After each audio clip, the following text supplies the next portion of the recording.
How good a knight are you? You'll see. Welcome to Ms. Mojo, and today we're counting down our picks for the most anticipated 2026 films and TV shows based on books. I'm Grace. I'm gonna call you Rocky. Number 10, People We Meet on Vacation. Emily Henry literally wrote the book on beach reads, but her sophomore novel wasn't just casual fluff. How about every summer, wherever we are, we meet somewhere in the world for a trip? Deal. People We Meet on Vacation non-linearly follows two people's attempt to save their friendship in Palm Springs, only to complicate their relationship further. What was that? I'm just confused. What am I to you? The love story was a New York Times bestseller that won the Goodreads Choice Award for Readers' Favorite Romance. Now, one of romance moviegoers' favorite production companies, Temple Hill Entertainment, is bringing it to Netflix. Up-and-coming talents Emily Bader and Tom Blythe star under director Brett Haley, who won high praise for I'll See You in My Dreams and Hearts Beat Loud. Promising classic romantic warmth with unique depth, People We Meet on Vacation is already winning hearts ahead of its January 9th release. And at the end, I just breathed this huge sigh of relief and started crying because I was so happy with it, and more than that, because I knew that the readers were going to love it. Number 9, Reminders of Him. Do you guys need help? Do you know how to wash dishes? 7 years experience. Okay, not gonna ask you to expand on that. After 2024's successful, if controversial, It Ends With Us, 2026 looks promising for Colleen Hoover. Verity even has prestige potential with its October release, acclaimed filmmakers, and a cast headed by Dakota Johnson and Anne Hathaway. Of course, there's particular hype surrounding Hoover's screenwriting debut with Reminders of Him. Coming back was a mistake. I want to meet the human that Scotty and I made. The original novel sold millions on the story of an ex-convict trying to overcome tragedy and reconnect with her daughter with the help of a former NFL star. Micah Monroe and Tyreek Withers lead a talented cast that also features Lauren Graham, Bradley Whitford, and country superstar Lainey Wilson. But with Hoover's involvement as co-writer and producer ensuring credibility for fans, they won't need a reminder to catch Reminders of Him on March 13th. I should probably go. You should probably stay. Number 8, Scarpetta. As far back as 1990, Patricia Cornwell has gripped thriller readers with the cases of forensic pathologist Dr. Kay Scarpetta. Literally the first option I had for the Scarpetta series was 1989, and here it will be 2020. Yeah. Or finally. Now they're being brought to the screen by Nicole Kidman. The iconic actress is joined by the likes of Jamie Lee Curtis, Bobby Cannavale, and Ariana DeBose, with Rosie McEwen playing Scarpetta in flashbacks. Kidman's own production company, Blossom Films, is teaming up with Blumhouse to produce the procedural for Amazon Prime, in a clear capitalization on the success of Reacher. Reacher? I figured it out. I know how they're manufacturing their money. What? How? Granted, showrunner Elizabeth Sarnoff has enjoyed much of her own success working on shows like Deadwood, Lost, and Barry. With 2 seasons already greenlit, Scarpetta is set to be a blockbuster release on March 11th. I brought the project to Blumhouse. We brought the project to Nicole. We then all together went to Amazon. So I am in it. Number 7, Wuthering Heights. Take a wife. A wife? What wife? Emily Bronte's 1847 masterpiece has had more experimental screen adaptations than most romantic literary classics, but Warner Brothers' new Wuthering Heights is courting particular controversy for casting older actors, including Jacob Elordi as the originally, quote, dark-skinned Heathcliff. When you are at peace, shall be in hell. Nonetheless, expectations are high for writer-director Emerald Fennell after the hugely acclaimed Promising Young Woman and Saltburn. I have a complete and utter horror of ugliness, ever since I was very young. I don't know why. Because you're a terrible person. Don't be mean. Recurring producing partner Margot Robbie finally steps in front of the camera as Catherine Earnshaw, whose epic affair is fraught with passion and tragedy. This new adaptation promises to step that up, while respecting Bronte's gothic artistry. And with a release date just in time for Valentine's Day, Fennell's Wuthering Heights promises to bring costume dramas, romance, and prestige fan bases together. Kiss me. And let us both be damned. Number 6, The Testaments. The dystopian opus The Handmaid's Tale was expanded into one of the most epic dramas on TV for 6 seasons. But not even Margaret Atwood's version of the story ended there. So we know from book 1 that Gilead ends, but we don't know how. We're a little closer to knowing how. The Testaments was named Best Fiction of 2019 by the Goodreads Choice Awards and the Booker Prize. Now Hulu is picking up with the democratization of the authoritarian theocracy Gilead under the ideals of revolutionary June Osborne. Please, protect your humble servants. Let them know their lives are worthy. Chase Infinity, the breakout star of One Battle After Another, plays June's daughter in an ensemble trying to navigate the trauma and turbulent politics of this new world. Though it's bound to rival The Handmaid's Tale as far as difficult viewing, The Testaments promises fans a bold and relevant debut in April.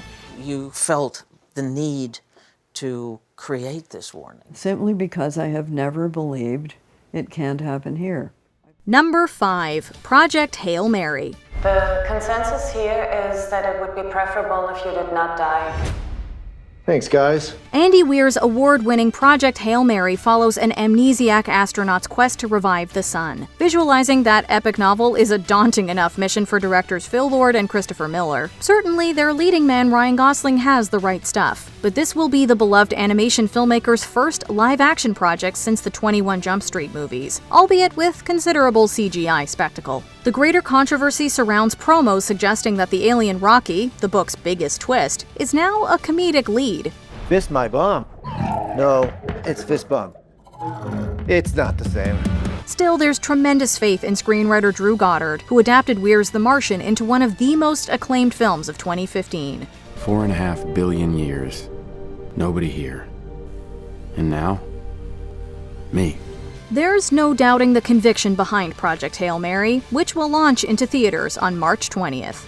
Number 4. A Knight of the Seven Kingdoms. Every knight needs a squire, and you look like you need one more than most. HBO turned A Song of Ice and Fire into one of the most monumental TV series ever. Game of Thrones then expanded its own identity with the mostly original prequel House of the Dragon. It's been said that as Targaryens, we are closer to gods than to men.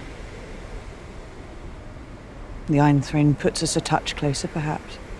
Now, A Knight of the Seven Kingdoms is bringing back George R.R. Martin's vision by adapting the Tales of Duncan Egg novella series. Peter Claffey stars as Sir Duncan the Tall, as he and his young squire venture across Westeros during the last century of Targaryen rule. It's a hedge knight, ain't it? What? It's like a knight, but sadder. We're not sad. This harkens back to the lighthearted, episodic formula of traditional fantasy adventures. Still, there's no shortage of the grit and complex characterization that have distinguished HBO's dazzling epic. Fans are eager to begin this new journey in Westeros on January 18th. And there are no true knights among you! Was that ill-handled? Right, yeah. Number 3. The Hunger Games: Sunrise on the Reaping. Twice the number of tributes. Twice the glory. Suzanne Collins's original Hunger Games trilogy was translated to the screen with unique critical and commercial success for a YA property. 2023's The Ballad of Songbirds and Snakes showed Lionsgate and director Francis Lawrence's commitment to enriching this audacious, spectacular dystopian saga. Right here in the old there before, when nothing is left anymore. Thus, a film adaptation of Sunrise on the Reaping was greenlit almost a year before the book's massive release, picking up 24 years after the events of the first prequel. The biggest Hunger Games competition yet is stacked with some of the biggest stars in Hollywood. This includes the return of Jennifer Lawrence and Josh Hutcherson. Making those movies was such an amazing time in my life, and playing that character was incredible. So to bring that back to life would be a dream come true. With a prestige tentpole release set for November 20th, Sunrise on the Reaping promises to give Hunger Games fans their fill once again. Number 2. Dune Part 3. After 56 years and several divisive adaptations, Frank Herbert's seminal space opera was finally done justice. Desert power. This is only the beginning. The two-part adaptation of Dune won widespread acclaim for its high-concept storytelling and artful spectacle. The thing is that writer-director Denis Villeneuve has always envisioned a trilogy. If I go back on Arrakis, is because I can, again, try to make it better. Part 3 will take from Herbert's Dune Messiah, in which Paul Atreides struggles to maintain authority and integrity as the holy leader of a galactic empire. You're out of your mind. He's bluffing. Consider what you're about to do, Paul Atreides. Silence! The book notably received mixed reviews for its more political and philosophical elements, but the new screen franchise established its knack for this with the hit HBO series Dune Prophecy. We are the hand that points toward a righteous path. We are meant to guide the Imperium, not rule it. We must create the path and lead others to it. We're the only ones who can. Warner Brothers clearly has big plans for a long-running staple of sci-fi literature, but Villeneuve aims to close the Atreides chapter strong in December. Before we unveil our top pick, here are a few honorable mentions. Crime 101. MGM and an all-star cast bring Don Winslow's acclaimed novella to theaters on February 13th. What makes this job different? There comes a moment when you realize you don't have as much time as you thought you had. East of Eden. Zoe Kazan succeeds her grandfather with a Netflix adaptation of a John Steinbeck masterpiece. What did you say? I said it's a good idea if it works. It's gonna work, because it's gotta work. It's gotta work because I said so. Lucky. Anya Taylor-Joy turns to crime in Apple TV's take on Marissa Stapley's best-selling drama. It's a wrap. Oh, cool. That's a wrap. That's a wrap. Got a problem with that? Margot's Got Money Troubles. From Apple TV and Rufy Thorpe's hit novel comes a spicy, dramatic miniseries.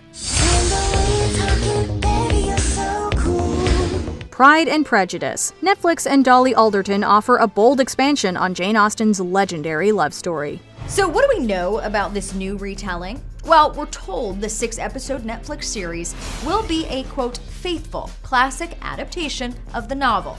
Before we continue, be sure to subscribe to our channel and ring the bell to get notified about our latest videos. You have the option to be notified for occasional videos or all of them. If you're on your phone, make sure you go into your settings and switch on notifications. Number 1. Narnia, The Magician's Nephew. What can you tease about that transformation? What do you think? Nada. But I'm very excited. I'm very happy, beyond happy to be working with Greta. Although the Chronicles of Narnia films are considered a worthy interpretation of C.S. Lewis, no one has seen an installment since 2010. Nor have they ever seen the origins of the mystical realm that has captivated young readers since 1950. There is a deep magic more powerful than any of us that rules over all of Narnia. It defines right from wrong and governs all our destinies. As a prequel, The Magician's Nephew will be used to reboot a film series for Netflix. Spearheading the project is actress-filmmaker Greta Gerwig, an indie veteran who conquered the mainstream with 2019's Little Women and 2023's Barbie. She's just an incredibly generous, intuitive person who inspires everybody around her. Her sensibilities promise a unique perspective with a lore she's always admired. Netflix clearly believes in her vision to have 2 star-studded productions lined up. With an IMAX release slated for November 26th, The Magician's Nephew should be worth the wait for Lewis's generations of readers. Once a king or queen of Narnia, always a king or queen. What book are you excited to see on the screen in 2026? Give us your pick in the comments.